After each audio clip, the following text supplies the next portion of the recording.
Kitchen. I'm your host, Rachel Scola. Today's episode's theme is Gourmet Dormet. What does that mean exactly? It means we're going to be making recipes that you can make in your freshman dorm or your sophomore dorm, whichever year you are. It's easy recipes. We're going to start off with a baked oatmeal in a mug that you can just do right in your microwave. And then we're going to move on to spice up your ramen life. There's two different ways that you can make those ramen noodle packages without using those sodium-filled packages that also come in them. Let's get started. No, I'm getting the reason to use the current packages twice in a row.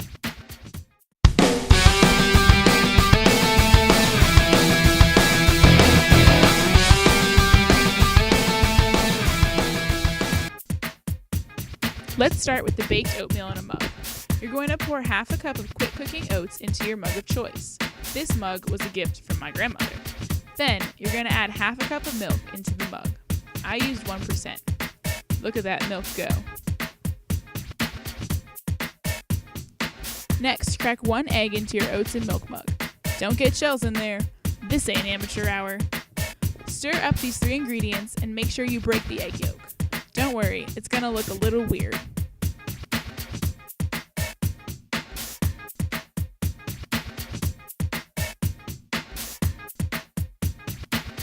Now we're going to add agave syrup, which is a sweet and sugary syrup.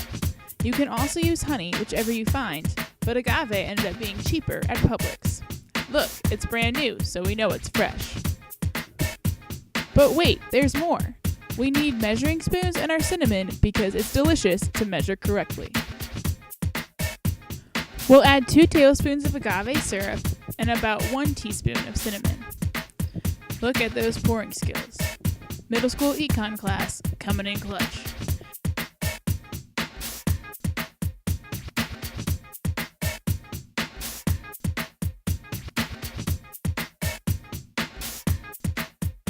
The cinnamon is also new, and you may find it is hard to open. But you deserve the fresh ingredients. Treat yourself, Gamecocks.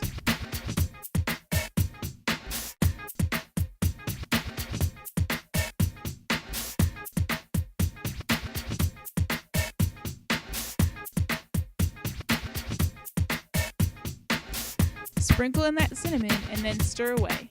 It's going to look weird, maybe not appetizing, but once in the microwave, it is definitely delicious. Stir it completely so the cinnamon and agave get distributed evenly. Then it's going to be time to cook in the microwave, and you'll be able to taste it soon. Baked oatmeal is not only a good breakfast food, but also a great late night snack or mid-afternoon snack, like I'm doing right now. Pop that sucker into the microwave and make sure the door closes all the way.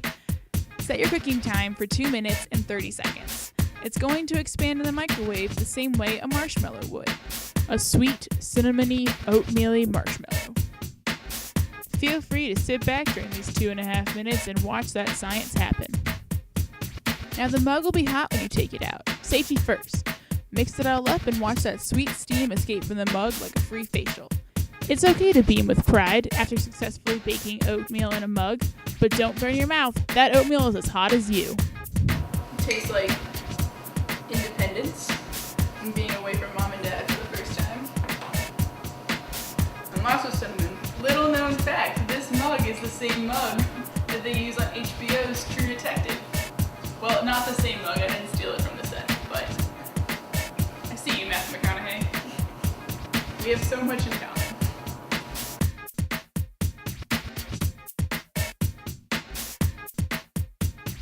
Let's get started on that first ramen upgrade.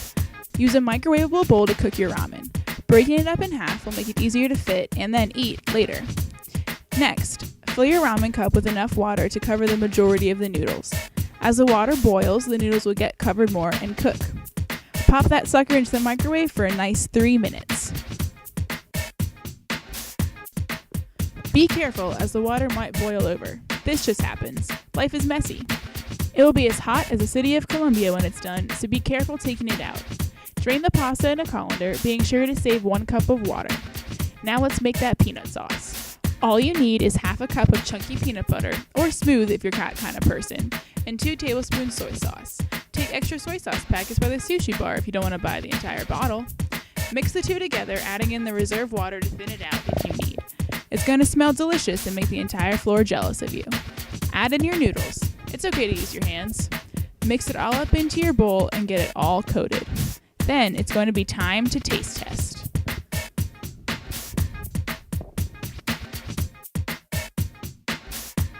Even if your camera is a little out of focus, these peanut sauce noodles are on point.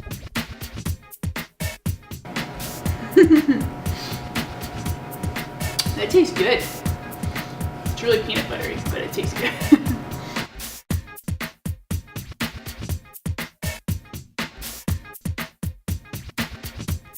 Now on to our pesto chicken ramen.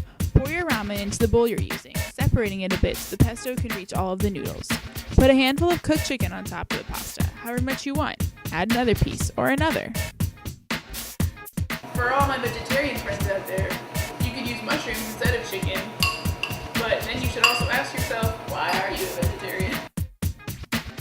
Mix up the pesto in the jar a little bit so the oil gets distributed. Pour 2 spoonfuls, about 4 tablespoons of pesto, into your bowl. Mix it all around and start to smell the deliciousness. Keep stirring so everything gets a little bit of that pesto love. Then, it's time to taste test. It's okay to use your fingers here. It's just serving for yourself. Put it all together.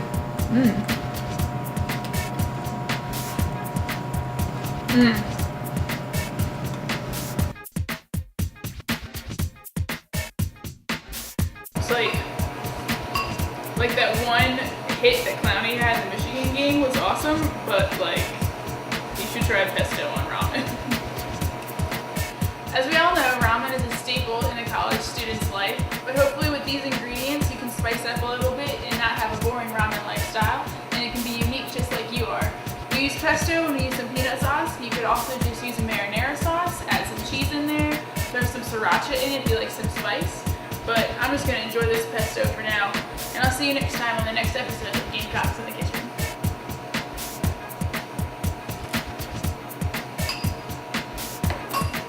It's so good.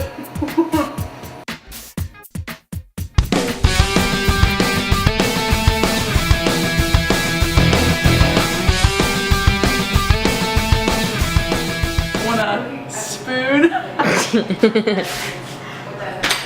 I'll be here all year.